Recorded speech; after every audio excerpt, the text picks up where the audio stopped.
ఇప్పుడు మనం neuro cognitive disorders అంటే నాడీ సంజ్ఞానాత్మక రుగ్మతలు వీటిని గురించి మనం చర్చించుకుందాం. మెదడు దానితో పాటు నాడీ మండలం మన శరీరంలో చాలా ముఖ్యమైన భూమికను పోషిస్తాయి. శరీరంలోని అన్ని అవయవాలు, అన్ని వ్యవస్థలు ఎంతో ముఖ్యమైనప్పటికీ వివిధ వ్యవస్థల ప్రకార్యాలను, ఫంక్షన్స్ని అనుసంధానం చేసేటువంటిది మెదడు, దానితో పాటు ఉన్నటువంటి కశేరు నాడీదండము లేదా వెన్నుపాము. ఇవి శరీరంలోని అన్ని వ్యవస్థలను అనుసంధానం చేసి నియంత్రిస్తాయి. అందువల్ల ఈ వ్యవస్థ కనుక ఏదైనటువంటి గాయము కానీ, అంటే మెదడుకు గాయము లేదా ఇన్ఫెక్షన్ అంటూ, లేదా తీవ్రమైనటువంటి ఒత్తిడి, స్ట్రెస్, ఇలాంటి వాటికి గురి అయినప్పుడు అవి నిష్క్రియాశీలంగా మారుతాయి. దానివలన దాని పర్యవసానంగా శరీరంలోని వివిధ వ్యవస్థలన్నీ దెబ్బతినడము, లేకపోతే వాటి పనితీరు మందగించడము, లేకపోతే పూర్తిగా క్రియారహితంగా నిలిచిపోవడము జరుగుతుంది. మన మెదడు చేసేటువంటి ముఖ్యమైనటువంటి ప్రకార్యాలు, చింతన ప్రక్రియకు సంబంధించినటువంటివి. ఇందులో attention, perception, reasoning, planning, decision making, ఇలాంటి ప్రక్రియలన్నీ ఉన్నాయి. వీటిని మనం తెలుగులో ఏకాగ్రత లేదా ధ్యానం, ఒక ఉద్దీపన మీద మన కాన్షియస్నెస్, మన చైతన్య స్థితిని నిర్ధారించగలిగడం, అది చాలా ముఖ్యమైనటువంటి మొదటి దశ అటెన్షన్. దానితో పాటు ఇంద్రియ సంవేదన, తర్వాత స్మృతి, భాషను అర్థం చేసుకోవడం, ప్రణాళికను తయారు చేసుకోవడం, సమస్య పరిష్కారం, ప్రాబ్లమ్ సాల్వింగ్, నిర్ణయాలు తీసుకోవడం, ఇవన్నీ చింతన ప్రక్రియలు. ఒక విధంగా చెప్పాలంటే వీటిని హైయర్ మెంటల్ ప్రాసెసెస్ అని చెప్తుంటాం. ఇవన్నీ కాగ్నిషన్లో, సంజ్ఞానాత్మక ప్రక్రియలో ఇమిడి ఉన్నటువంటి దశలే, ప్రకార్యాలే.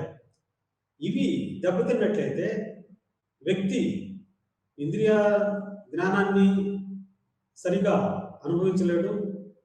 ఏకాగ్రత లోపించడం వల్ల తాను గ్రహించేటువంటి సమాచారం అంతా లోపభూయిష్టంగా ఉంటుంది.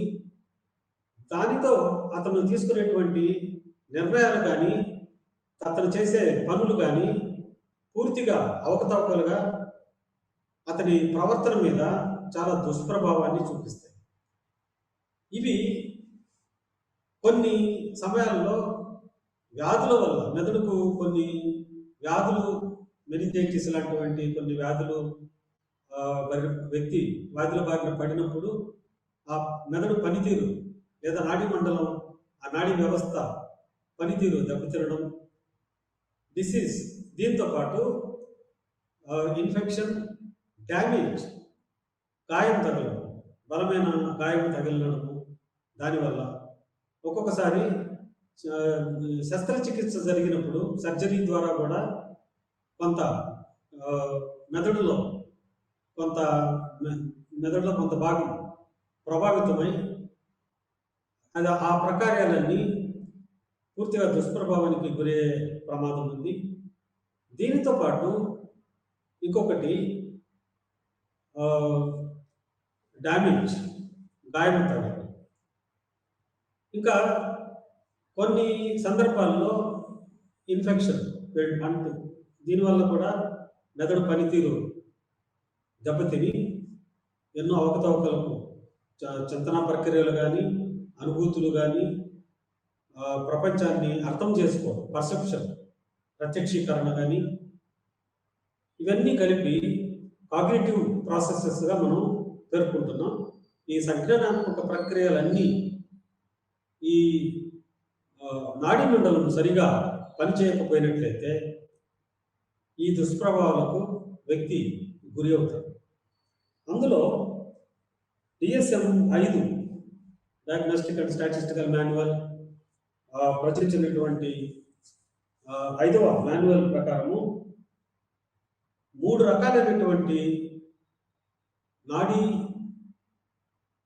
అపవ్యవస్థలను, నాడీ సంజ్ఞానాత్మక అపవ్యవస్థలను శాస్త్రజ్ఞులు వర్గీకరించడం జరిగింది. ఇందులో డెలీరియం అంటే చిత్త వైకల్యం, రెండవది డిమెన్షియా. ఇది డెలీరియం అనేది ఒక విధమైనటువంటి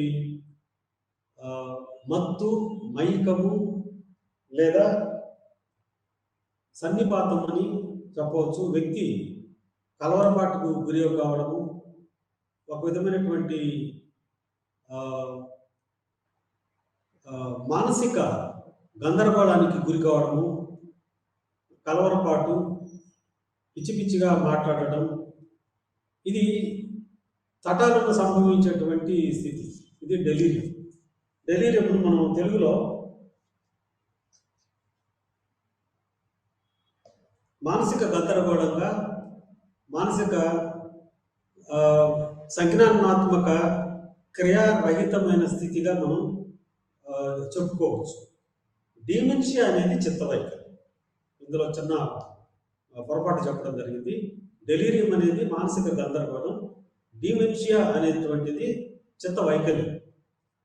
ఇది మానసిక సంజ్ఞానాత్మక ప్రకార్యాలన్నింటినీ ఎంతో క్షీణించినటువంటి స్థితిలో వ్యక్తి ఈ డిమెన్షియా అనేటువంటి మానసిక స్థితిలో ఉన్నప్పుడు అలాంటి దుష్ప్రభావానికి వ్యక్తి గురి అవుతాడు. తర్వాత ఆమ్నెస్టిక్ డిజార్డర్, ఇది స్మృతినాశనం లేదా మతిమరుపుకు సంబంధించినటువంటి రుగ్మత, ఇంకా ఇతర సంజ్ఞానాత్మక రుగ్మతలను, వీటినన్నింటినీ DSM-5 ప్రకారము న్యూరోకాగ్నిటివ్ డిజార్డర్స్గా పేర్కొన్నారు. అంటే నాడీ సంజ్ఞానాత్మక రుగ్మతల కింద చిత్తవైకల్యము, మానసిక గందరగోళము లేదా సన్నిపాతము, తర్వాత స్మృతి నాశము లేదా దీనిని మతిమరుపు వ్యాధి, ఇంకా ఇతర అందులో కోర్సకోఫ్ సిండ్రోమ్ అనేటువంటి ఒకానొక మద్యపానానికి సంబంధించినటువంటి ఒక సంజ్ఞానాత్మక రుగ్మత, దానిని కూడా కాగ్నిటివ్ డిజార్డర్స్, సంజ్ఞానాత్మక రుగ్మతల్లోకే శాస్త్రజ్ఞులు DSM-5లో చేర్చారు. ఈ నాడీ సంజ్ఞానాత్మక మానసిక రుగ్మతల్లో ఇందాక చెప్పుకున్నట్లు డెలీరియం అనేటటువంటిది ఒక విధమైనటువంటి మైకము, మత్తు, ఒక మానసికమైనటువంటి గందరగోళానికి వ్యక్తి గురి అవుతుంటాడు. ఇది నిర్వచనం ప్రకారము చేతనాస్థితికి అచేతనాస్థితికి మధ్యలో ఉన్నటువంటి ఒక విచిత్రమైనటువంటి స్థితి.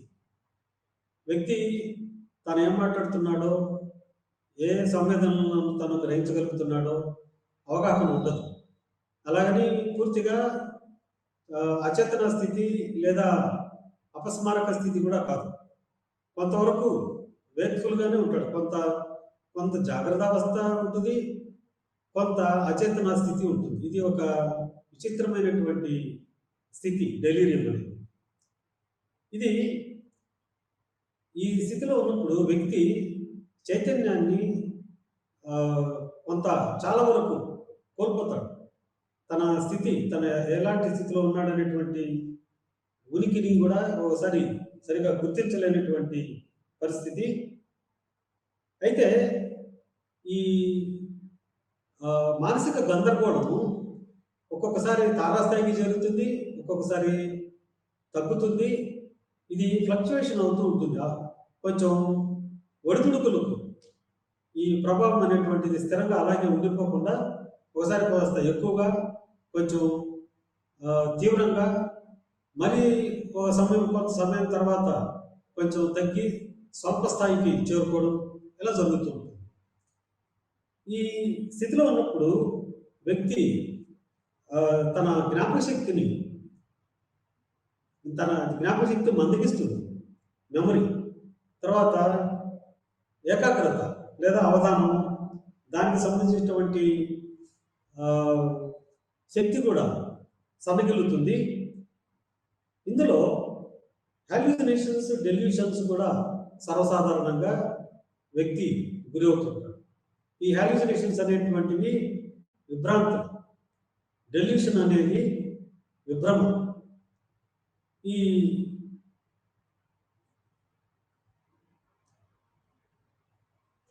ఈ చిత్త ఈ మానసిక గందరగోళ స్థితిలో ఉన్నప్పుడు వ్యక్తి నిద్ర సమస్యలకు కూడా గురవుతుంటాడు.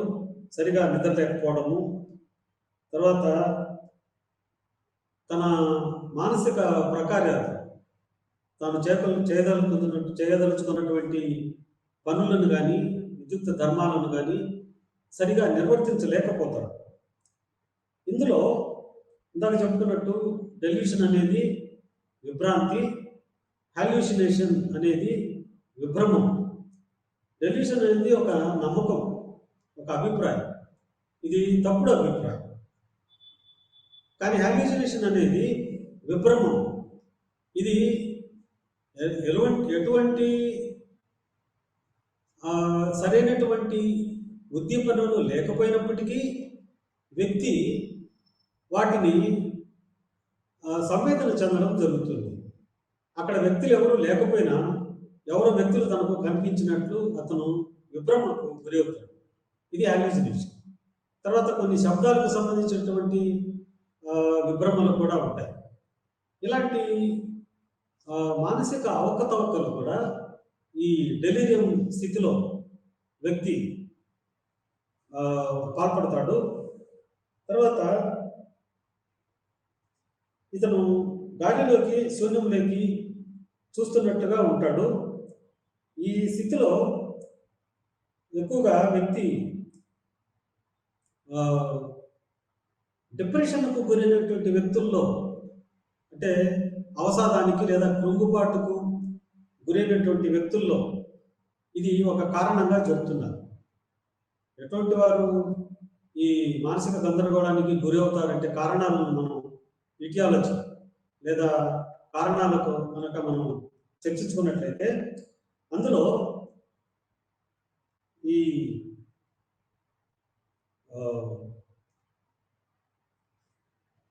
అవసాదానికి గురి కావడం, డిప్రెషన్తో బాధపడేటువంటి వ్యక్తులు, కృంగుబాటుతో బాధపడే వ్యక్తుల్లో ఈ మానసిక గందరగోళానికి గురి అయ్యే అవకాశం ఎక్కువ ఉంది. అదొక కారణంగా చెప్పుకోవచ్చు. తర్వాత మాదక ద్రవ్యాలను, విష పదార్థాలను వ్యక్తి గ్రహించడం వల్ల కూడా ఈ డెలీరియం స్థితికి చేరుకుంటాడు. తర్వాత అంతవరకు అతను వాడుతున్నటువంటి ఔషధాలు వాటిని మానివేసినప్పుడు ఇది డ్రగ్ విత్ డ్రాయల్ అంటాం. విత్ డ్రాయల్ అనేటువంటిది ఉపసంహరణ లక్షణాలు. అంటే మనం అంతవరకు తీసుకుంటూ ఉండినటువంటి పదార్థం తీసుకోకుండా మానేస్తే దాన్ని విత్ డ్రాయల్ అంటాం.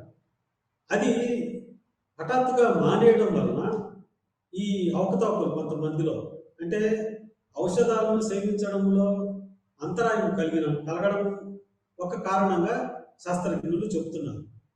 మొదటిదేమో అవసాదము, రెండవది ఔషధ సేవనకు అంతరాయం, అది ఒక రెండవది కారణంగా చెబుతున్నారు. తర్వాత మూడవది మెదడుకు గాయం, తీవ్రమైనటువంటి దెబ్బ తగిలినప్పుడు వ్యక్తులు ఇలాంటి మానసిక గందరగోళానికి, మైకానికి, సన్నిపాతానికి గురి అయ్యేటువంటి ప్రమాదం ఉంది. కొంతమంది వ్యక్తులలో చాలా కాలం వరకు నిద్ర లేని, స్లీప్ డిప్రైవేషన్, సరైనటువంటి నిద్ర, ఆహారము మనకు ఆరోగ్యానికి ఎంత అవసరమో తగినంత నిద్ర కూడా అంతే అవసరం. ఈ నిద్ర చాలా రోజుల వరకు, చాలా రాత్రుల వరకు సరిగా వ్యక్తి నిద్రించలేకపోతే ఆ నిద్ర కొరత వల్ల కూడా ఇలాంటి మానసిక గందరగోళానికి గురి అయ్యే అవకాశం ఉంది. తర్వాత అమితమైన ఒత్తిడి, భరించలేనటువంటి ఒత్తిడి ఒక వ్యక్తికి సమస్యలు పూర్తిగా చుట్టుముట్టి మనశ్శాంతికి అతను నోచుకోకపోతే అప్పుడు కూడా ఇలాంటి దుస్థితికి అతను గురి అయ్యే అవకాశం ఉంది. తర్వాత స్తబ్దత, చలనరహితంగా చాలా కాలము ఒకే చోట స్తబ్దంగా మంచానికో పడకకో పరిమితమైపోయి ఎటు కదలకుండా అలాగే ఉండిపోవడం వల్ల కూడా ఈ మానసిక గందరగోళ స్థితి లేదా డెలీరియం స్థితికి వ్యక్తులు గురి అయ్యే అవకాశం ఉంది. అయితే దీనికి చికిత్సలు, ఈ వ్యాధికి కొంతవరకు నయం చేయవచ్చు చికిత్స. అందులో న్యూరోలెప్టిక్స్ పేషెంట్లకు, ఈ మానసిక గందరగోళంతో సతమతయ్యేటువంటి వ్యక్తులకు ప్రశాంతత చేకూర్చడానికి న్యూరోలెప్టిక్స్ అనేటువంటివి, ట్రాంక్యులైజర్స్, ఇవి మానసిక ప్రశాంతతను కలిగిస్తాయి. ఈ ఉద్రేకము, ఉద్వేగము, వ్యాకులత, ఆందోళన తగ్గించి ఒక విధమైనటువంటి ఉపశమనాన్ని కలిగించేటువంటివి. అందులో బెంజోడైజెపైన్స్ ఇవి వాడతారు. లేదా యాంటీసైకోటిక్ మెడిసిన్స్, మనోవిక్షుప్తికి వ్యతిరేకంగా మనోవిక్షుప్తిని నయం చేసేటువంటి ఔషధాలు కూడా ఈ డెలీరియం వ్యాధిని, డెలీరియం స్థితిని నయం చేయడానికి వైద్యులు ప్రయత్నించారు. చాలా వరకు మంచి ఫలితాలు ఇచ్చాయి. అయితే ఔషధాలతో పాటు సైకోసోషియల్ ఇంటర్వెన్షన్, మానసిక సామాజిక చికిత్స కూడా ఎంతో క్లిష్టమైనది, ఎంతో అవసరమైనటువంటి విషయాన్ని శాస్త్రజ్ఞులు గుర్తించడం జరిగింది. అంటే ఇందులో వ్యక్తి ఒకే చోట, ఒకే పరిసరాలు, ఒకే స్థితిలో ఉంచడం వల్ల ఈ స్టిమ్యులేటింగ్ ఎన్వైరన్మెంట్ అనేటువంటిది మానసిక ఉల్లాసానికి ఎంతో అవసరం. స్టిమ్యులేటింగ్ ఎన్వైరన్మెంట్ అనేది ఉత్తేజకరమైనటువంటి వాతావరణము లేదా పరిసరం, ఉత్తేజకరమైనటువంటి చుట్టూ మంచి అందమైన ఆర్టిఫాక్ట్స్, మంచి మంచి కళా కాంతులు వెదజల్లేటువంటి వస్తువులు, గది అంతా మంచి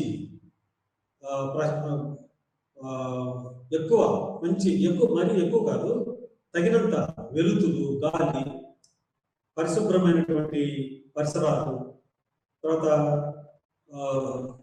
మనుషులు వచ్చి పలకరించడం, ఇతరులు వచ్చి మాట్లాడడం, తర్వాత సంగీతము ఇలాంటివి వినడం, ఇతరులతో సామరస్యపూర్వకంగా సంభాషించడము, ఇతరులు ఈ రోగిని ఇలా పలకరించి అతనితో కొంచెం సరదాగా సంతోషంగా ఉంచడానికి ప్రయత్నం చేయడం, రోగిని ఒంటరిగా అలా వదిలేయకుండా, ఇలా సామాజికమైనటువంటి స్పృహ, ఈ జోక్యం, ఇంటర్వెన్షన్ ఈ డెలీరియంను నయం చేయడంలో చాలా ముఖ్యమైనటువంటి కారకంగా, ఫ్యాక్టర్గా శాస్త్రజ్ఞులు గుర్తించారు. అందులో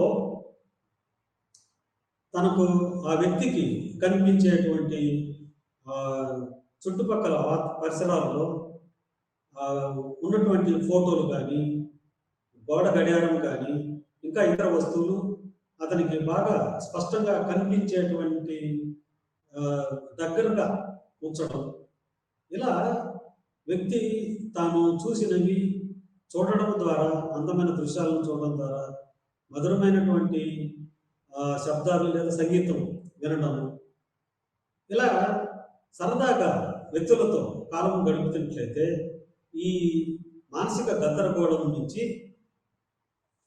సాధ్యమైనంత త్వరగా కోలుకునే అవకాశం ఉంది అనే విషయం శాస్త్రజ్ఞులు గుర్తు చేస్తున్నారు. దీని తర్వాత మనం చెప్పుకోవాల్సి వచ్చినటువంటి మేజర్ న్యూరోకాగ్నిటివ్ డిజార్డర్, దీన్నే డిమెన్షియా, దీన్నే చిత్త వైకల్యము. ఇది మేజర్ అని ఎందుకు అంటున్నారంటే ఇది మరింత ఎక్కువ కాలం వ్యక్తిలో డిమెన్షియా అనేది ఇది ఒక దీర్ఘకాలికమైనటువంటి, ఇందాక మనం చెప్పుకున్నటువంటి డెలీరియం లేదా మానసిక గందరగోళం అది హఠాత్తుగా ఉన్నట్లుండి సంభవించేటువంటి దుస్థితి, కానీ ఇది దీర్ఘకాలికమైనటువంటి దుస్థితి. ఇది క్రమేణా మొదట్లో మనం గుర్తించలేకపోతుంటాం. ఇది క్రమేణా బలపడి చాలా క్షీణదశకు వ్యక్తిని తీసుకుపోతుంది. అందువల్లనే దీనిని మేజర్ అంటే ఒక మేజర్ అనే పదానికి ఇక్కడ భారీ అనేటువంటి శబ్దం ఇక్కడ సరిగా సూట్ కాదు. అందుకని దీనిని ప్రధానమైనటువంటి, ఇది DSM-5 ప్రకారము వ్యక్తిలో కాగ్నిటివ్ ఎబిలిటీస్, సంజ్ఞానాత్మక సామర్థ్యాలు ఏమేమంటే ఇందాక మనం చెప్పుకున్నటువంటి అవధానము లేదా ఏకాగ్రత, అభ్యసనం. ఇక్కడ అభ్యసనం అనేటువంటిది కేవలము రాయడము చదవడమే కాదు. మనం పుట్టినది మొదలు ఎన్నో పనులు, ఎన్నో నైపుణ్యాలు, ఎన్నో అలవాట్లు మనం అలవరుచుకుంటాం. అవన్నీ అభ్యసనం ద్వారా, సాధన ద్వారా మనకు అలవడినటువంటి ప్రవర్తనగా చెప్పుకోవచ్చు.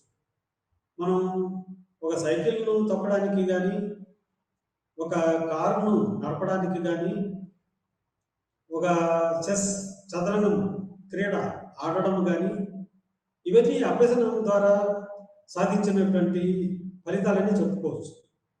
ఇందులో స్మృతి లేదా జ్ఞాపక శక్తి చాలా ప్రధానమైన పాత్ర పోషిస్తుంది. ఇవి దారుణంగా దెబ్బతింటాయి. ఈ డిమెన్షియా అనేటువంటి చిత్తవైకల్య స్థితికి వ్యక్తి గురి అయినప్పుడు జ్ఞాపక శక్తి క్షీణిస్తుంది, అభ్యసనం కొత్తగా అతను ఏమీ నేర్చుకోలేకపోతాడు. అంతేకాకుండా అంతవరకు తాను సజావుగా, ఎంతో లాఘవంగా, సమర్థవంతంగా, నేర్పుతో చేస్తూ వచ్చినటువంటి ప్రకార్యాలను, పనితనాన్ని అతను నిలుపుకోలేకపోతాడు.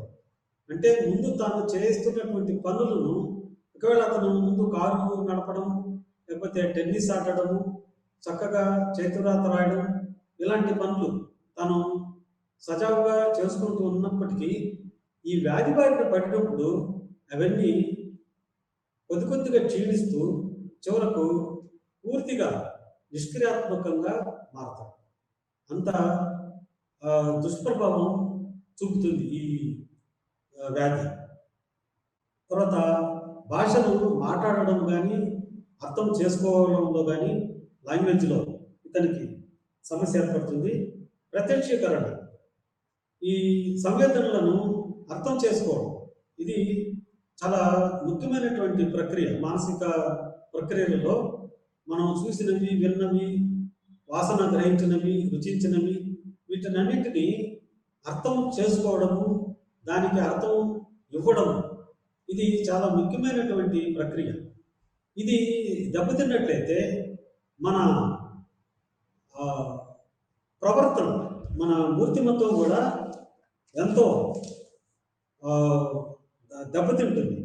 అందువల్ల ఈ డిమెన్షియా అనేటువంటిది వ్యక్తిని సామాజికంగా కూడా ఇతరులతో వ్యవహరించడం, ఇతరులు ఎవరితో ఎలా మాట్లాడాలి, ఎవరిని ఎలా ట్రీట్ చేయాలి అనేటువంటి ఇంగితం కూడా క్రమేణా దెబ్బతిని ఎగ్జిక్యూటివ్ ఫంక్షనింగ్, కార్యనిర్వాహక ప్రకార్యాలన్నీ కూడా దారుణంగా దెబ్బతింటాయి. అందువల్లనే దీనిని ప్రధానమైనటువంటి నాడీ రుగ్మతగా శాస్త్రజ్ఞులు వర్గీకరించడం జరిగింది. అయితే ఇది ఇందాక మనం డెలీరియం గురించి చెప్పుకున్నప్పుడు అది హఠాత్తుగా సంభవించేటువంటి పరిణామంగా చెప్పుకున్నాం. దాంతో పోలిస్తే ఈ చిత్తవైకల్యం డిమెన్షియా అనేటువంటిది హఠాత్తుగా సంభవించేటువంటిది కాదు. ఇది స్వల్పంగా ప్రారంభమై చిన్న ఇబ్బందిగా మొదలయ్యి క్రమేణా అది క్షీణిస్తూ వస్తుంది. వ్యక్తి రాను రాను ఈ వ్యాధికి గురైనటువంటి వ్యక్తి క్రమేపీ కొత్త విషయ పరిజ్ఞానాన్ని గ్రహించలేకపోతుంటాడు. ఇందాక చెప్పుకున్నటువంటి సంజ్ఞానాత్మక ప్రక్రియలన్నీ ఏమేమంటే సమాచారాన్ని సేకరించడం కానీ, తర్వాత మోటార్ కంట్రోల్, శారీరక కండరాలు ఇవి ఇన్వాలంటరీ లేదా వాలంటరీ, ఇది మన స్వేచ్ఛగాను అసంకల్పితంగాను కదలికలు జరిగేటువంటి కండరాల మీద పట్టును కోల్పోతాడు వ్యక్తి. అంటే చెయ్యి లేపాలన్నా సరిగా తను అనుకున్న దిశలో చేతిని కదిలించలేడు, సరిగా నిటారుగా నిలబడలేడు. నడక కూడా తాను ఒకవైపు నడవాలనుకుంటే ఇంకొక వైపు లాక్కు వెళ్తున్నట్టు ఉంటుంది. తర్వాత ఉద్వేగాత్మకంగా కూడా తన ఉద్వేగాలను వ్యక్తి నియంత్రించుకోలేకపోతాడు. తర్వాత విజువో స్పేషియల్ కాంప్రహెన్షన్, దృశ్య ప్రాదేశిక అవగాహనను కూడా ఈ వ్యక్తి క్రమేపీ కోల్పోతాడు. తర్వాత నైరూప్య చింతన, అబ్స్ట్రాక్ట్ థింకింగ్, ఇది లాజికల్ థింకింగ్తో, తార్కిక వాదనతో, వివేచనతో ముడిపడినటువంటి ప్రక్రియ. ఈ రీజనింగ్ ఎబిలిటీ అనేటువంటిది మనం విశ్లేషణ నుంచి సమాచారాన్ని, ఇంద్రియ జ్ఞానాన్ని విశ్లేషించి కొన్ని నిర్ణయాలు, కొన్ని తీర్మానాలు మనం చేయగలుగుతాం. ఆ శక్తిని కూడా వ్యక్తి క్రమేపీ కోల్పోతాడు. సమస్య పరిష్కారం చేయలేకపోతాడు. సమస్యలను అర్థం చేసుకోవడం, దానికి తగినటువంటి పరిష్కారం తను గ్రహించలేకపోతాడు. జడ్జిమెంట్, ఒక విషయంలో తీర్మానించడం కూడా అతను యథమితంగా ఏమీ తీర్మానించుకోలేకపోతాడు. ఇలాంటి అవకతవకలన్నీ జరుగుతాయి. ఇంకొక ముఖ్యమైనటువంటిది నైతికమైనటువంటి స్పృహను కూడా ఈ వ్యక్తి కొంత కోల్పోవడం జరుగుతుంది. ఏది మంచి, ఏది చెడు అనేటువంటి నైతిక స్పృహ, దానిని కూడా తను కోల్పోవడం జరుగుతుంది. ఈ న్యూరోకాగ్నిటివ్ డిజార్డర్స్, నాడీ సంజ్ఞానాత్మక రుగ్మతలను నయం చేయడం అనేటువంటిది దుస్సాధ్యం, ఒకసారి అసాధ్యమని కూడా చెప్పవచ్చు. కానీ కొంతవరకు ఉపశమనాన్ని మనం దీనికి కనుగొనవచ్చు. ఇందులో వ్యక్తులు 3 రకాలైనటువంటి డిమెన్షియాను వ్యక్తులు ఈ 3 రకాలైనటువంటి చిత్తవైకల్యాలకు పాల్పడే అవకాశం ఉంది అని శాస్త్రజ్ఞులు గుర్తించారు. ఆ మూడు ఏంటంటే, ఒకటి పార్కిన్సన్స్ డిజార్డర్, రెండవది అల్జీమర్స్ డిజార్డర్, మూడవది హంటింగ్టన్ డిసీజ్. ఇవి మూడు చిత్తవైకల్యానికి సంబంధించినటువంటి రుగ్మతలుగా, అంటే ప్రధాన నాడీ సంజ్ఞానాత్మక రుగ్మతలుగా DSM-5లో శాస్త్రజ్ఞులు ఈ మూడింటిని గుర్తించడం జరిగింది. అందులో వ్యక్తులు ఈ కొన్ని వ్యాధులకు గురి అయినప్పుడు కూడా ఈ చిత్తవైకల్యానికి గురి అవుతారని శాస్త్రజ్ఞులు గుర్తించారు. అందులో ఎయిడ్స్ లాంటి వ్యాధి ఒకటి, అక్వైర్డ్ ఇమ్యూనో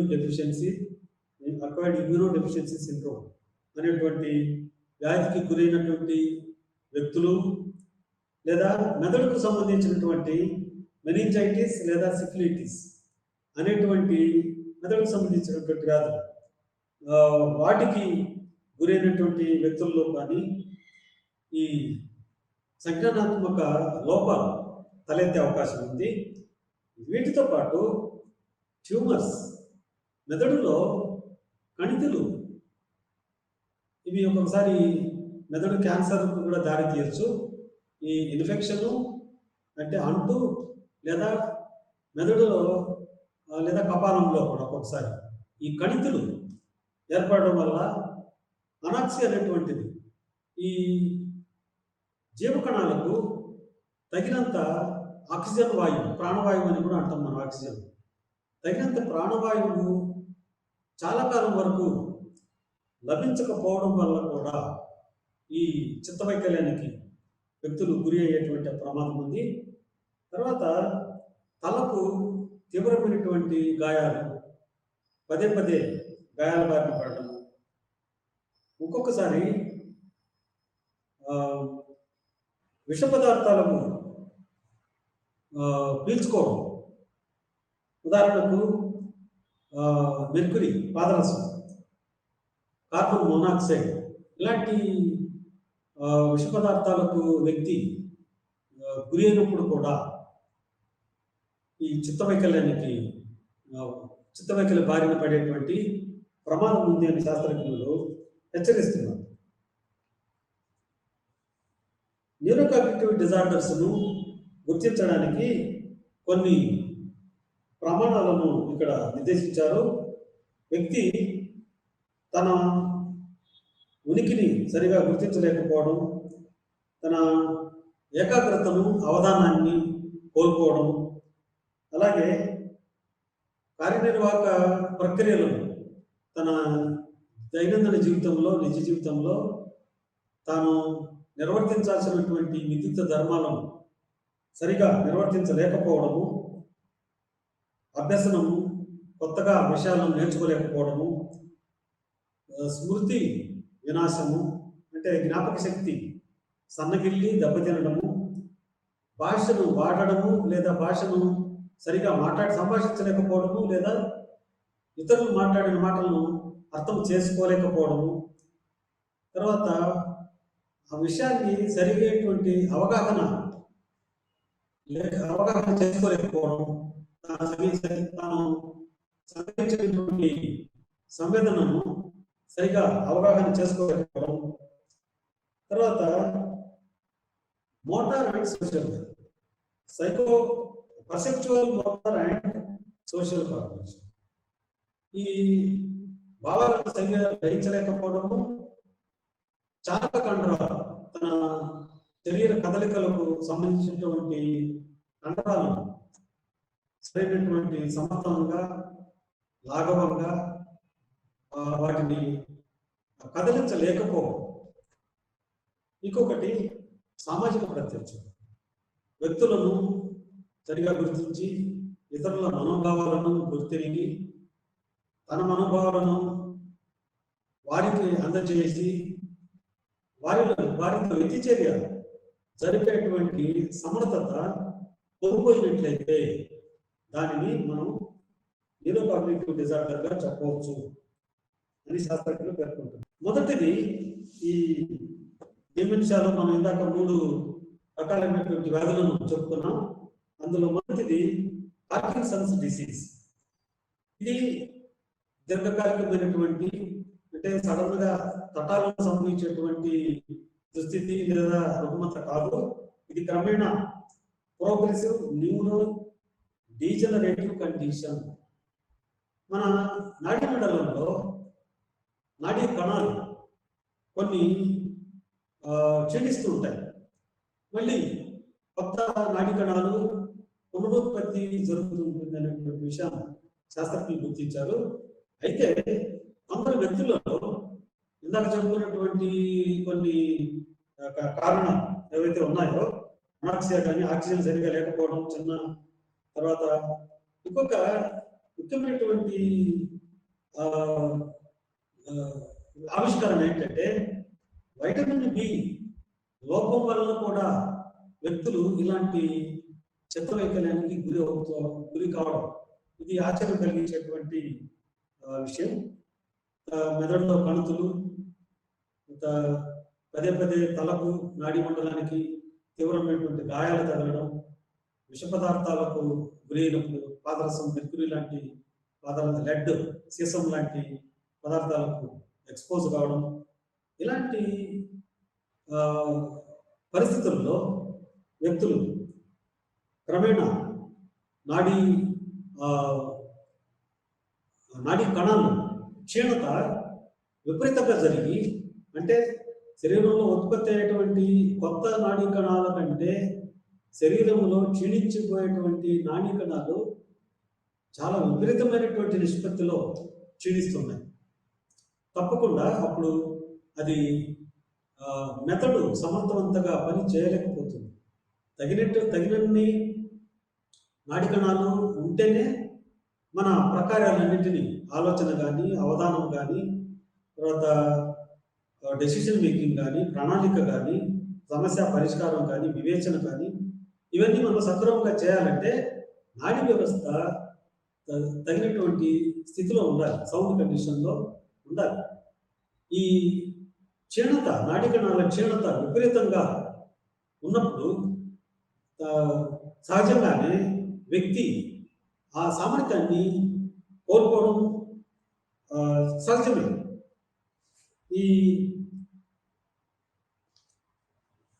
ఈ పార్కిన్సన్ వ్యాధి వయసుతో సంబంధం ఉన్నటువంటి నాడీ వ్యాధిగా చెప్పుకోవచ్చు. సాధారణంగా 50 ఏళ్ళు పైబడిన వాటిలో ఉంటుంది. ఇంకా కొంచెం 60 ఏళ్ళ పైబడిన వాళ్ళలో కూడా ఈ వ్యాధి బారిన పడేటువంటి ప్రమాదం ఉంది. ఇందులో శాస్త్రజ్ఞులు గుర్తించింది ఏంటంటే, డోపమైన్ స్థాయి మన నాడీ మండలంలో, మెదడు నాడీ మండలంలో డోపమైన్ అనేటువంటి న్యూరో ట్రాన్స్మిటర్, నాడీ ప్రేషకం.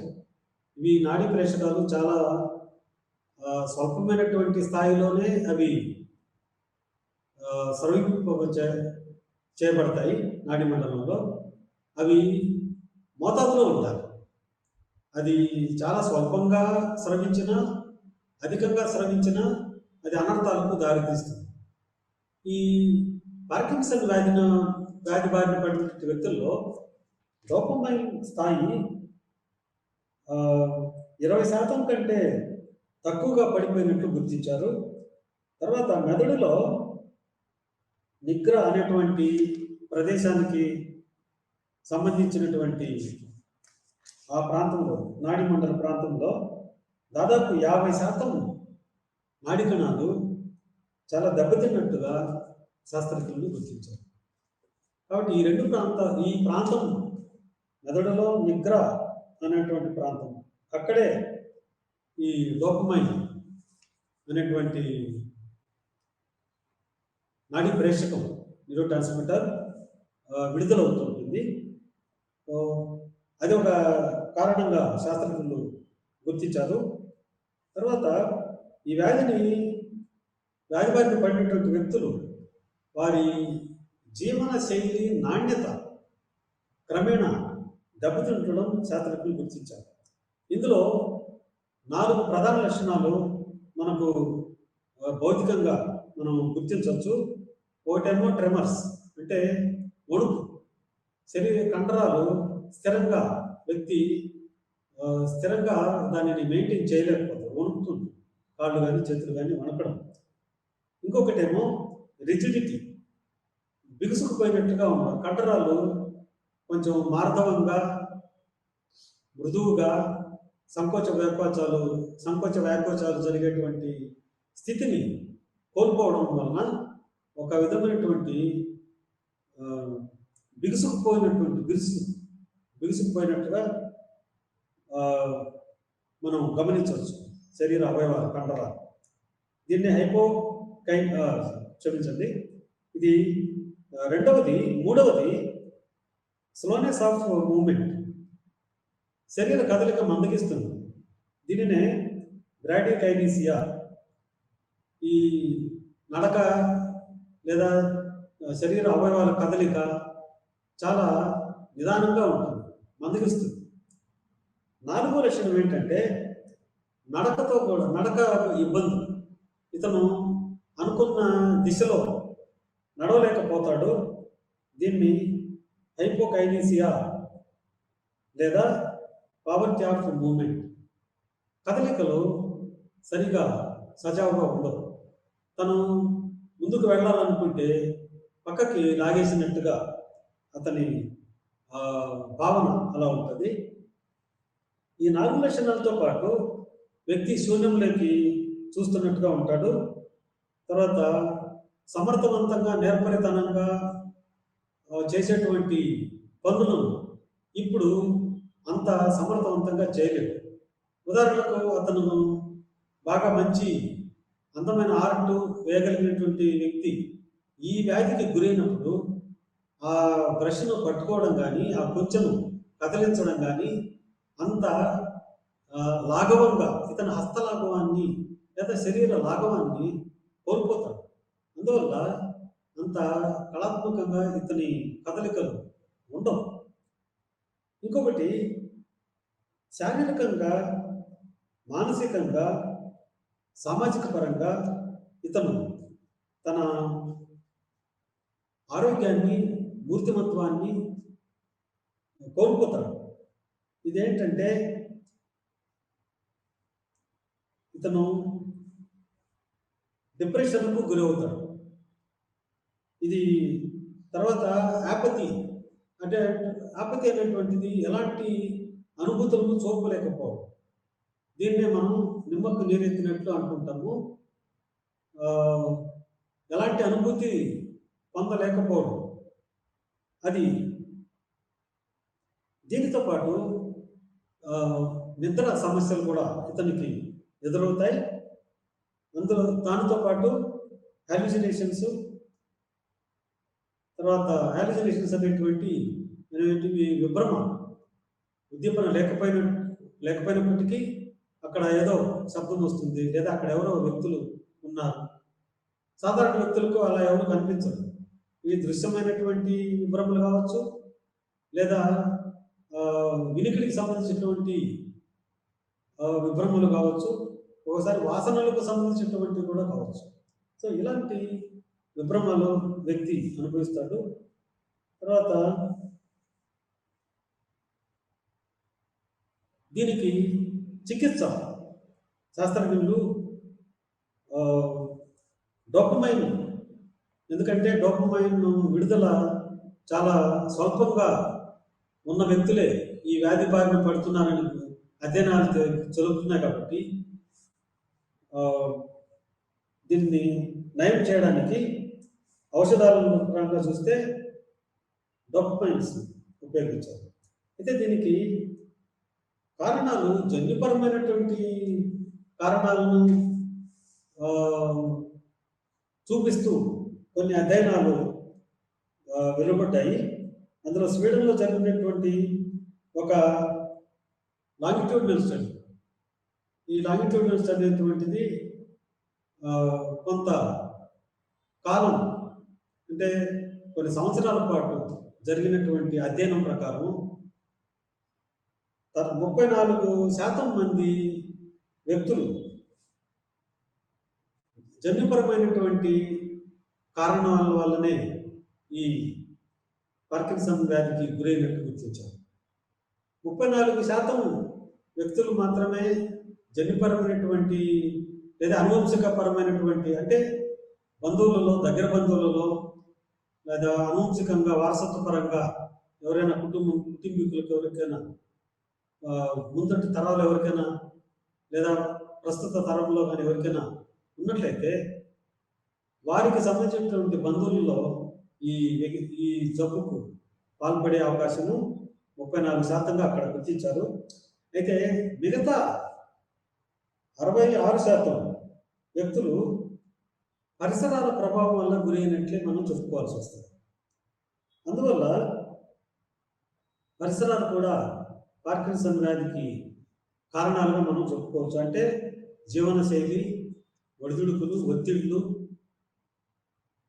ఇతరుల సామాజిక పరంగా ఆ వ్యక్తి కార్యకలాపాలు, ప్రకార్యాలు ఇవన్నీ కూడా పార్కిన్సన్ వ్యాధిని పడడంలో కొంత పాత్ర పోషిస్తున్నట్టు శాస్త్రజ్ఞులు గుర్తించడం జరిగింది. అయితే ఇందులో సామాజిక పరమైనటువంటి పాత్రను కూడా మనం ఈ చికిత్సలో చేర్చాలంటే వ్యక్తులకు సరైనటువంటి ఉత్తేజకరమైనటువంటి వాతావరణం, వారికి సరైనటువంటి ఇతరులు, కుటుంబ సభ్యులు, స్నేహితులు, కమ్యూనిటీ వారికి తగినటువంటి ప్రోత్సాహం ఇవ్వడం ఒక ముఖ్యమైనటువంటి కారకంగా చికిత్సాపరంగా మనం చెప్పుకోవచ్చు. తర్వాతది హంటింగ్టన్ డిసీజ్. ఇది కూడా నాడీ సంజ్ఞానాత్మకమైనటువంటి ప్రధానమైనటువంటి రుగ్మతలకే చేర్చడం జరిగింది. ఇది అనువంశికంగా అంటే వంశపారంపర్యంగా జన్యువుల ద్వారా వ్యక్తుల నుంచి ఇతరులకు సంక్రమిస్తుంది అనేటువంటి విషయాన్ని శాస్త్రజ్ఞులు గుర్తించారు. ఇందులో ముఖ్యంగా వ్యక్తులు కదలికలు, శరీర కదలికలు, కండరాలను ఉపయోగించేటువంటి కదలికలు, కాళ్ళు చేతులు కానీ ఇతర శరీర అవయవాలను కదిలించేటువంటి సౌలభ్యాన్ని వీరు కోల్పోవడం జరుగుతుంటుంది. మూర్తిమత్వంలో, వ్యక్తిత్వంలో తీవ్రమైనటువంటి మార్పులు సంభవిస్తాయి. కాగ్నిటివ్ డిక్లైన్, సంజ్ఞానాత్మకమైనటువంటి సామర్థ్యం చాలా క్షీణించడం జరుగుతుంటుంది. అంటే ఏకాగ్రత, అవధానము, అభ్యసనము, స్మృతి, తర్వాత ప్రణాళిక, సమస్య పరిష్కారం ఇలాంటి మానసిక ప్రక్రియలన్నీ ఈ హంటింగ్టన్ వ్యాధికి గురైనటువంటి వ్యక్తులు ఆ సామర్థ్యాలను క్రమేణా కోల్పోవడం జరుగుతుంది. తీవ్రమైనటువంటి క్షీణతకు దారితీస్తుంది. సాధారణంగా ఈ వ్యాధి 30-40 ఏళ్ల వయసు ఉన్నటువంటి వ్యక్తులలో బయటపడుతుండడం శాస్త్రజ్ఞులు గుర్తించారు. ఈ కొరియా అనేటువంటి పదాన్ని కూడా ఇందులో వాడారు. ఇందులో హంటింగ్టన్ వ్యాధికి గురైనటువంటి వ్యక్తుల్లో చాలక కండరాలు, మోటార్ యాక్టివిటీ, తర్వాత సైకాట్రిక్ డిస్టర్బెన్సెస్లో ఏంటంటే వ్యక్తులు డిప్రెషన్కు గురవుతుంటారు. వీరు మాట్లాడే భాష కూడా స్పష్టంగా ఉండదు, స్లరీ స్పీచ్ అంటాము. తర్వాత మింగే విషయంలో కూడా వీరికి సమస్యలు, నీళ్లు కానీ ఆహారం కానీ మింగడానికి కూడా వీరు ఇబ్బంది పడడం జరుగుతుంటుంది. కొరియా అనేటువంటిది CHOREA, కొరియా అనేటువంటి ఆంగ్ల పదానికి చేతనాపరమైనటువంటి, స్వేచ్ఛాపరమైనటువంటి లేదా అసంకల్పితమైనటువంటి కదలికలు, వాలంటరీ, ఇన్వాలంటరీ, మన ఇచ్ఛాపూర్వకంగా కదిలించేటువంటి కదలికలు, కాళ్ళు, చేతులు, అనుభవములు ఇలాంటివి కానీ వాటి కదలికల మీద పట్టుకోల్పోతాడు. కొన్ని అసంకల్పితంగా మన శరీరంలో అంతర్భాగంలో జీర్ణ ప్రక్రియలు, తర్వాత మింగినటువంటి పదార్థం దాని అంతటా అదే పేగుల్లో ఉండి జీర్ణాశయానికి చేరుకోవడం, ఇలాంటి ఇన్వాలంటరీ మన ఆధీనంలో లేనటువంటి కండరాల కదలికలు కూడా ఈ పట్టు కోల్పోతాడు ఆ వ్యక్తి. తర్వాత హస్తలాఘవం, శారీరక అటువంటి నేర్పు కోల్పోతాడు. కొంచెం సమర్థవంతమైనటువంటి పనులు, కాంప్లెక్స్ టాస్క్స్ను కూడా కొంచెం క్లిష్టమైనటువంటి ప్రకార్యాలను చేయడానికి ఇబ్బంది పడతాడు. చిన్న చిన్న చేతి కాలు కదలికలు ఒక విధంగా చేసుకున్నప్పటికీ కొంచెం క్లిష్టమైనటువంటి కదలికలు, అనుకున్న రీతిలో చేతురాత, లేకపోతే వాహనాన్ని నడపడం, ఒక వాయిద్యాన్ని, సంగీత వాయిద్యాన్ని వాయించడం, ఇవన్నీ చాలా క్లిష్టమైనటువంటి కదలికలతో కూడుకున్నటువంటి కళ. అవి పూర్తిగా ఈ వ్యక్తి పట్టుకోల్పోతాడు. ఈ వ్యాధి క్రమేణా ముదిరి చివరకు శ్వాసకోశమైనటువంటి, శ్వాస సంబంధమైనటువంటి ఇబ్బందులకు వ్యక్తి గురవుతాడు. తర్వాత వ్యక్తులు ఉన్మాదానికి కూడా గురి అవుతారు. మేనియా, అబ్సెసివ్ కంపల్సివ్ డిజార్డర్, పదే పదే అనుకున్నటువంటి విషయాలనే ఆలోచించకూడదు అనుకున్నటువంటి విషయాల గురించి తన నియంత్రణ లేకుండా ఆలోచించడం, అలాగే చేసిన పనులనే చేయకూడదు అనుకున్నా కూడా ఆ కదలికలను పదే పదే రిపీట్ చేయడం, ఇది అబ్సెసివ్ కంపల్సివ్ డిజార్డరు. వీటిలో సైకలాజికల్గా మానసిక పరమైనటువంటి లక్షణాలను గమనించినట్లయితే చిరాకు, ఆందోళన, అలజడి, తర్వాత ఇంపల్సివిటీ, ఇది ప్రచోదనీయత. ఏది కొంచెం ఆలోచించి ఇది మంచి, ఇది లేకపోతే దీని పర్యవసానం ఎలా ఉంటుంది, చేయవచ్చా చేయకూడదు అనేటువంటి చింతన లేకుండా ఆలోచన వచ్చిందే చేసేయడం, అది ఇంపల్సివిటీ. ఇది ఆరోగ్యానికి, మానసిక శారీరక ఆరోగ్యానికి మంచిది కాదు. కాబట్టి ఈ ఇంపల్సివిటీకి గురవుతాడు. తర్వాత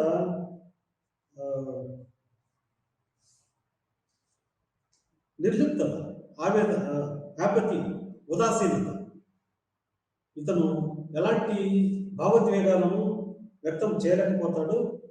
సోషల్ విత్డ్రాయల్ అనేటువంటిది ఏంటంటే ఇతరులతో కలవడానికి ఏమాత్రం ఇష్టపడు, తనే ఒంటరిగా పరిమితమై ఉండాలి అనుకుంటాడు. ఇలాంటి లక్షణాలన్నీ ఈ వ్యక్తిలో మనం చూడవచ్చు. ఈ వ్యాధి క్రమేణా ముదిరిన తర్వాత వ్యక్తులు మరణానికి దగ్గరవుతారు. ఎక్కువ కాలము తర్వాత దాదాపు వ్యాధికి గురైన 15 లేదా 20 సంవత్సరాల లోపల వ్యక్తులు మరణించడం జరుగుతుంది. తర్వాత చెప్పుకోదగినటువంటి వ్యాధి అల్జీమర్స్ వ్యాధి. దీన్ని అల్జీమర్స్ డిమెన్షియా అని ముందు శాస్త్రజ్ఞులు చెప్పుకునేవారు. ఇందులో మానసిక లేదా చిత్తవైకల్యము జరుగుతుంది. ఈ వ్యాధిని మొదట్లో గుర్తించడం కష్టంగా ఉంటుంది. క్రమేపీ వ్యక్తి సంజ్ఞానాత్మక సామర్థ్యాలు కృషించడం, క్షీణించడం జరుగుతుంటుంది. తర్వాత ల్యాబ్ టెస్టుల్లో, ఫిజికల్ ఎగ్జామినేషన్ చూసినట్లయితే కొంతమంది మరణించిన తర్వాత శవపరీక్షలో తేలింది ఏంటంటే ఈ మెదడు బాగా కుంచుకుపోవడం గమనించారు. ఈ వ్యక్తికి, ఈ వ్యాధిలో పడినటువంటి వ్యక్తులు మొదట్లో చిన్న చిన్న స్మృతికి సంబంధించినటువంటి తప్పులు, అలవాట్లలో చిన్న చిన్న పొరపాట్లు చేయడం, దాంతో మొదలవుతుంది. తర్వాత రాను రాను క్రమేపీ ఈ పొరపాట్లు ఎక్కువ అవుతాయి. జ్ఞాపక శక్తిని కోల్పోవడం జరుగుతుంటుంది. ఇవి క్రమేణా వ్యాధి ముదిరిన తర్వాత స్మృతి చాలా దారుణంగా దెబ్బతింటుంది. పూర్తిగా జ్ఞాపశక్తిని కోల్పోతారు. వాళ్ళ సంభాషణ శూన్యంగా ఉంటుంది, ఎంప్టీ స్పీచ్. అంటే వాక్యాలలో పదాలు వాటి అమరిక వ్యాకరణబద్ధంగానే మనకు కనిపిస్తుంది, కానీ అందులో ఎలాంటి అర్థము ఉండదు. అర్థం పర్థం లేని సంభాషణగా మనం దాన్ని గుర్తించాల్సి వస్తుంది. ఈ వ్యాధి సాధారణంగా వ్యక్తులు 45 ఏళ్ల వయసు చేరుకున్నప్పుడు ఇది ప్రస్ఫుటంగా బయటపడుతుంది. దీనికి ఇందులో వ్యక్తి ఉత్పీడన భ్రాంతికి గురవుతారు. Delusions of persecution. అంటే వ్యక్తులు నాకు హాని చేయాలనుకుంటున్నారు ఇతరులు అనేటువంటి ఒక సంభ్రాంతి ఈ వ్యక్తుల్లో మనం చూడవచ్చు. డెల్యూషన్స్ ఆఫ్ జెలసీ, ఇతరులను చూసి అసూయ చెందడం కూడా ఇదొక లక్షణంగా మనం చెప్పుకోవచ్చు. రాను ఈ పరిసరాల గురించి, ఉనికిని గురించి ఇతను స్పృహను కోల్పోతాడు. తన చుట్టూ ఏముంది, ఎవరెవరు ఉన్నారు ఏంటి అనేటువంటిది క్రమేపీ కోల్పోతాడు. ఆ స్పృహ కోల్పోతాడు, మంచానికే పరిమితమైపోతాడు రాను. తర్వాత న్యూమోనియా లేదా శ్వాసక్రియకు సంబంధించినటువంటి జబ్బులకు గురయ్యి వ్యక్తి చివరకు మరణానికి దారితీస్తుంది. ఇది రోగితో సంబంధం ఉన్నటువంటి కుటుంబ సభ్యులు, ఇతర బంధువులకు కూడా ఒక ఇబ్బందికరమైనటువంటి పరిస్థితి తలెత్తుతుంది. సామాజిక పరంగా కూడా ఒక విధమైనటువంటి బాధ్యత ఈ వ్యక్తులను నయం చేయడానికి కూరుకోవాల్సినటువంటి పరిస్థితి ఉంది. ఈ వ్యాధికి కారణము శాస్త్రజ్ఞుల పరిశోధన ప్రకారం తెలియదు ఏంటంటే, మెదడులోని హిప్పోకాంపస్ అనేటువంటి నాడీ కేంద్రం. ఈ హిప్పోకాంపస్ అనేటువంటిది స్వల్పకాలిక స్మృతిలో ఎక్కువ పాత్ర పోషిస్తుంది. ఈ అల్జీమర్స్ వ్యాధికి గురైనటువంటి వ్యక్తుల్లో ఇమ్మీడియట్ మెమరీ, అంటే సెన్సరీ మెమరీ, తర్వాత దీర్ఘకాలిక స్మృతి, ఇంద్రియ స్మృతి, దీర్ఘకాలిక స్మృతి, ఇవి రెండు అంతగా క్షీణించలేదు. కానీ స్వల్పకాలిక స్మృతి ఇది ఎక్కువగా క్షీణించడం శాస్త్రజ్ఞులు గుర్తించారు. ఈ హిప్పోకాంపస్ అనేటువంటి నాడీ కేంద్రము స్వల్పకాలిక స్మృతిలో ఎక్కువ పాత్ర పోషిస్తుంది. అందుకనే కణతలంబికలకు దగ్గరగా ఈ హిప్పోకాంపస్ ఉంది కాబట్టి కణతలంబికలో కొన్ని లోపాలను, కొంత విచ్ఛిన్నాన్ని శాస్త్రజ్ఞులు గుర్తించడం జరిగింది అల్జీమర్స్ వ్యాధికి పాల్పడినటువంటి వ్యక్తులు. తర్వాత కొన్ని జన్యువులు పాత్ర కూడా శాస్త్రజ్ఞులు గుర్తించారు. ఇందులో కొంతమంది వ్యక్తులు కొంత చిన్న వయసులోనే ఈ వ్యాధికి పాల్పడుతుంటారు. కొంతమంది వ్యక్తుల్లో 50 ఏళ్ళు దాటిన తర్వాత పాల్పడవచ్చు. మరికొంతమంది వ్యక్తులు 30 ఏళ్ళు దాటిన తర్వాత ఈ వ్యాధిని పాల్పడవచ్చు. వృద్ధాప్య దశలో పాల్పడిన వ్యక్తుల్లో ఈ మన శరీరం, మన క్రోమోజోముల్లో, మన జీవ కణాలలో 23 జతల క్రోమోజోములు ఉన్నాయనే విషయం మనకందరికీ తెలిసిందే. అందులో 21వ క్రోమోజోము, 19వ క్రోమోజోము, వీటిలో ఏర్పడినటువంటి మ్యూటేషన్స్ లేదా ఉత్పరివర్తనలు, జన్యువులు కొన్ని మార్పులకు గురి అవుతుంటాయి. ఈ మార్పులు ఒక్కొక్కసారి దుష్ఫలితాలకు దారితీస్తాయి. వృద్ధాప్య దశలో ఈ వ్యాధికి పాల్పడిన వ్యక్తులలో ఈ జన్యువులలో 19వ జన్యువులు, 19వ సంఖ్య, 21వ సంఖ్య క్రోమోజోముల్లో లోపాలను శాస్త్రజ్ఞులు గుర్తించారు. అదేవిధంగా లేత వయసులో వ్యాధి పడినటువంటి వ్యక్తుల్లో క్రోమోజోమ్ నంబర్ 1, క్రోమోజోమ్ నంబర్ 14, వీటిల్లో కొన్ని ఉత్పరివర్తనలను శాస్త్రజ్ఞులు గుర్తించారు. అయితే ఈ అల్జీమర్స్ వ్యాధికి సరైనటువంటి చికిత్స లేదు. కానీ ఈ వ్యాధికి ఎక్కువగా కారణం అసిటైల్ కొలైన్ అనేటువంటి నాడీ ప్రేషకాన్ని గుర్తించారు. ఈ అసిటైల్ కొలైన్ స్థాయిలను సరిగా నింపినట్లయితే ఈ జబ్బును కొంతవరకు నయం చేయవచ్చు. దానితో పాటు సామాజికమైనటువంటి ఇంటర్వెన్షన్ కూడా జోక్యం కూడా అవసరం.